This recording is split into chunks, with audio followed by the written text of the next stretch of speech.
política, debate, análisis. Con Jimmy Chamorro y José Gregorio Hernández. La Balanza por Colmundo Radio. Amables oyentes, bienvenidos a La Balanza. Por estos días se han tocado dos temas muy importantes en el campo de la justicia, lo que tiene que ver con la justicia transicional y lo que tiene que ver con el marco legal para la paz. Todo esto de cara a los diálogos entre el gobierno nacional y la guerrilla de las FARC en La Habana. Pero también la gente, el ciudadano del común, muchas organizaciones privadas y públicas han propuesto penas duras para los conductores ebrios. Para este y los otros temas que obviamente van a salir en la medida en que vayamos conversando con ella, tenemos a la ministra de Justicia, Ruth Estela Correa. Nuestro director, uno de nuestros codirectores, el doctor José Gregorio Hernández, comienza este cordial diálogo con la ministra. Bueno, Víctor J., un saludo cordialísimo a usted, a la señora ministra Ruth Estela Correa, a nuestros oyentes, por supuesto. Hoy, para tocar una serie de puntos que son importantes, que son permanentes, que todos los días tienen a los colombianos con una gran expectativa. Y es que, como usted lo decía hace un momento, por estos días casi que el tema de la justicia es el tema diario de los medios de comunicación. Se requiere que haya un cambio a nivel de la Constitución o vamos a hacer unos cambios en el campo legislativo o solamente en el terreno administrativo, y el gobierno está pensando en hacer una reforma a la justicia de todas maneras en este año que le queda de actividad al presidente Santos. Un saludo especial a Víctor J., a usted, doctor José Gregorio, y a todos los oyentes de La Balanza. Yo tengo que empezar discrepando respetuosamente de su opinión, doctor José De eso se Gregorio. trata aquí en La Balanza, ministra. Con todo el respeto que su muy reconocida trayectoria entre todos los que hemos sido jueces de la República tiene, yo quiero decirle que en cambio defendemos que sí hubo reforma a la justicia. Hubo un hundimiento a la reforma constitucional. No voy a entrar a analizar si fue o no constitucional lo que sucedió.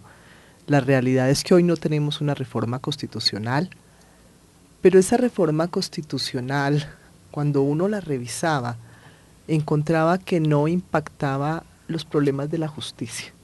Los problemas reales, Los verdaderos. problemas reales, los problemas de congestión, procesos farragosos con procedimientos atávicos, una tutela judicial efectiva inexistente, todos esos problemas que quienes hemos pasado por los estrados judiciales conocemos suficientemente. Y no los tocaba porque a la par con esa reforma constitucional se fueron adelantando, en mi entender, las más importantes reformas legislativas que a la forma de administrar justicia se han hecho en Colombia en muchos años. Se ha constituido desde la Presidencia de la República, concretamente desde la Consejería para la Seguridad, una mesa de trabajo de alto nivel, con el fin de formular propuestas allí y llevarlas al Congreso de la República para que se conviertan en ley. Estas propuestas tienden a asumir con mucho rigor las sanciones que deben ser aplicadas a quien conduce ebrio o a quien conduce bajo el influjo de una sustancia psicoactiva, porque es exactamente lo mismo. Quien conduce un vehículo automotor genera un riesgo a la colectividad por el solo hecho de conducirlo, eso es una actividad peligrosa, por tanto debe tener aptitud para poder conducir el vehículo automotor. Esa aptitud se acredita con la licencia de conducción y con todas las prohibiciones que se le hacen a un conductor. Ahí tiene que respetar las normas de tránsito, no puede conducir en estado de ebriedad, bajo el influjo de una sustancia psicoactiva. El gobierno nacional considera que quien infringe esas normas, quien aumenta, incrementa ese riesgo de manera desproporcionada, como sucede con los conductores ebrios, debe ser sancionado drásticamente. Y por eso está proponiendo unas medidas de carácter económico muy severas, para que además sean definidas por autoridades administrativas. Por el solo hecho de conducir embriagado, habría, por ejemplo, una multa. Más que eso, doctor, más que eso. Además de una gran multa, y una gran multa que oí en el Congreso, una idea que me pareció maravillosa, y es fijarla no de manera homogénea, en el mismo valor en salarios mínimos, sino en un 20% del valor del carro con el cual se comete la infracción, para que duela, para que sea persuasiva. Es decir, yo creo que le pasa los primeros días y no lo vuelve a pasar a nadie. Pues doctor José Gregorio, esto es un problema estructural de la administración de justicia, porque finalmente todos los procesos terminan en ese último eslabón de la cadena, que es el sistema penitenciario y carcelario. En el año 98 había una sobrepoblación del 32%, y con base en ella la Corte Constitucional, en una magnífica sentencia, estableció que había un estado de cosas inconstitucional y dispuso una serie de medidas a cumplir. Esa situación en las cárceles es muy variable, y unos años después había variado la situación. Yo me atrevería a decir que sin que se hubiera hecho nada. ¿Qué incidencia tendría esa descongestión de la justicia para las mismas cárceles? Positiva, definitivamente positiva, porque se podría rápidamente resolver en relación con todos los casos de las personas que están detenidas. Y hay personas que tienen derecho a beneficios de libertad y que las libertades no son tramitadas rápidamente. Y esto lo único que genera es congestión, sin contar con que hay una grave violación a los derechos humanos y al más fundamental de todos, que es el derecho a la libertad. Entonces, cuando tengamos suficiente número de jueces, estas situaciones no tienen por qué presentarse. Por eso yo digo que las cárceles son el último eslabón de la cadena de justicia. Pero el gobierno está de todas maneras construyendo cárceles.